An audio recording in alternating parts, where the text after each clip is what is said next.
Hello and welcome to the World Builders Library. We're visiting the maps room today. Wildfire Rapids is a town in the London Vale, around about 70 miles southwest of Heston. It's up the River Rumblot and sits on Lake Lorraine opposite Fort Worcester. My name is Lewis Nichols. This is a tiny place in a big campaign zone on a world I've been orchestrating adventures on for many years. In this video, we're going to talk about a few things that we already know. We're going to check off some boxes and answer some questions. For the most part, this is an exercise to inspire new ideas for veteran DMs and serves as a little bit of a guide to basic world building and session prep for those not so experienced. This is what I mean when I say, knock out 1,000 words so you'll have a baseline for when you need it. What are we going to do with our first 80 words? Let's talk about the weather. 80 degrees? That's a warm day. 25 degrees centigrade for those of you who prefer.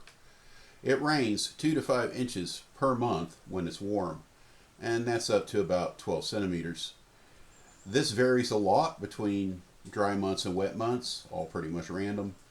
You can have dry periods, you can have exceptionally wet periods. There's flooding, there's drought. It's pretty normal that way.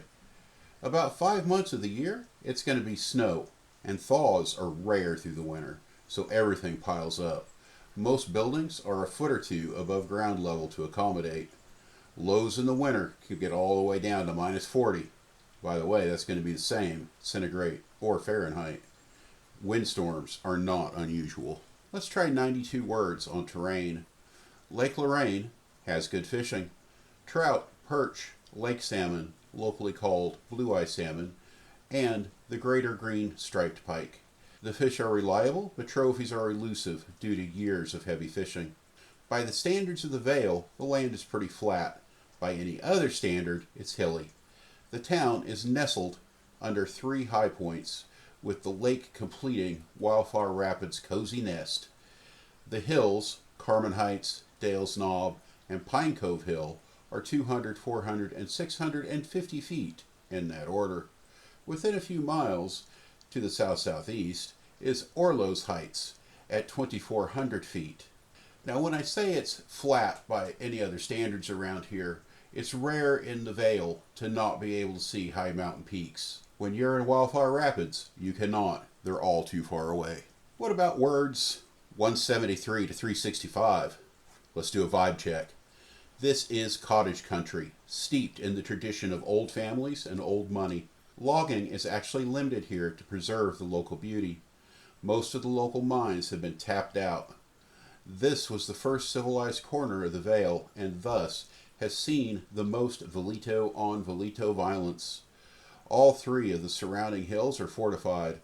However, most of the keeps and forts, and even a few castles now, serve as palaces.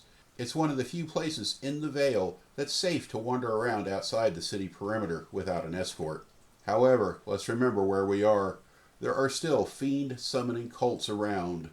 Old ruins might be the homes or prisons of devils or even the occasional demon. Some families definitely keep lower plane servants, and a few, well, not any I know of, but I hear few will let them roam free and feed occasionally, depending upon the details of service. There are social vampires around too, and sometimes, well, vampires will be vampiric. It's a place where the poor definitely need to be careful not to offend the wrong noble. 228 more words. I guess we should talk a little bit about the town itself. It's quaint and picturesque. Tall oaks grow throughout the town, providing shade. Well, more like dark shadow, if you can't see in the dark. These trees have wide overhangs. The larger ones are about 80 feet, and it's not just oak, of course, though they are the most prominent. Spruce, elm, and walnut can all be found. In fact, the Wildfire Sentinel, a spruce, is the largest tree in town. Right out in the middle of town square, it stands 120 feet. During the spring festival, there are planned and unplanned dances where the participants, some closed, but most not, dance around the tree in a giant ring in thanks and anticipation of warmer weather. Mind you, there's almost always still snow on the ground for the festival of O. Architecture. When it comes to civilian structures, almost everything is built out of oak. This is homes and businesses. Local keeps and the city's 3 municipal buildings are all the same gray granite quarried out to the town's east.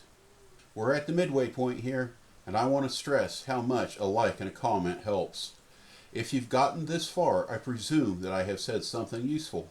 Leave a comment. What was it? And what else can I do for you? I'm pretty confident that I come at things at a different angle from most YouTubers. If it works for you, help me reach 1,000 subscribers. When I finish this video, let me know what else you want to know about Wildfire Rapids. I don't mind doing a follow-up video. What's another example of a Phase 1 video that you might want to see? There's certainly lots of other videos that I've already done. I've built up a pretty big library here, but I can take requests. Alright, let's get back to the video. What about civic pride? Well, civic pride is not really a common thing in the Vale. However, it is relatively easy for anyone willing to take up a cause to raise money here in Wildfire Rapids. As such, the town is usually clean, roads kept in good repair, and vagrants, well, you know, the ones that aren't eaten by vampires or fiends, well, they get readily transported away to Heston. Let's see, that was 228 words plus 365 words. Yeah, we're past half now. Traditions. Speaking of the homeless, there's not much of a social safety net in the Vale. Tend to your own larder is the kind of phrase that you'll find painted on signs and hung on walls around town. You know, like a welcome mat. It represents the fierce independence of the populace.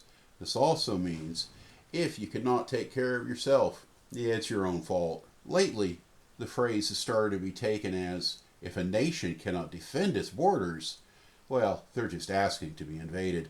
85 more words on times are changing. Recently, there was something of an awakening in the London Vale. Normal people started talking about religious matters and attending services. They started talking about politics and referring to themselves as a unified people.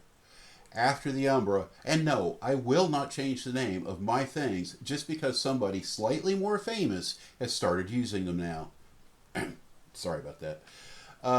Yeah, the Umbra. Months-long period of unstable magic and other bad stuff. The Vale came through it pretty good, probably because of that see to your own larder thing, you know, the fierce individualism. This has caused a certain level of new immigration into the lands controlled by the Heston Authority.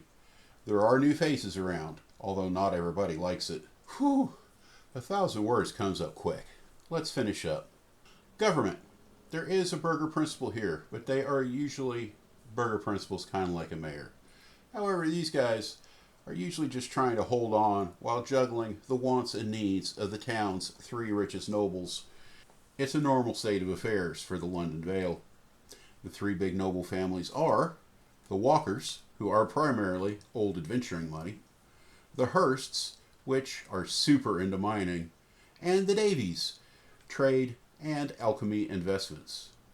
An adult green dragon also lives close by and has influence over the town's business. She goes by Ruthless Armageddon. Her friends call her Ruth. Unlike most towns, there is a well-funded public school where anyone from the burger class may send their kids from ages 10 to 15. That's a human equivalent, of course. They are taught basic math, alchemical awareness, language skills, and basic survival. It's intended to be a prep school for jobs at the wilderness work camps. That's it. That's what 1,000 words feel like. Just enough to get a few major points across. However, it really does set us up for any future work we do. It also reinforces development we've already done for the greater region. Leave a comment if you want to know more. We can talk about it.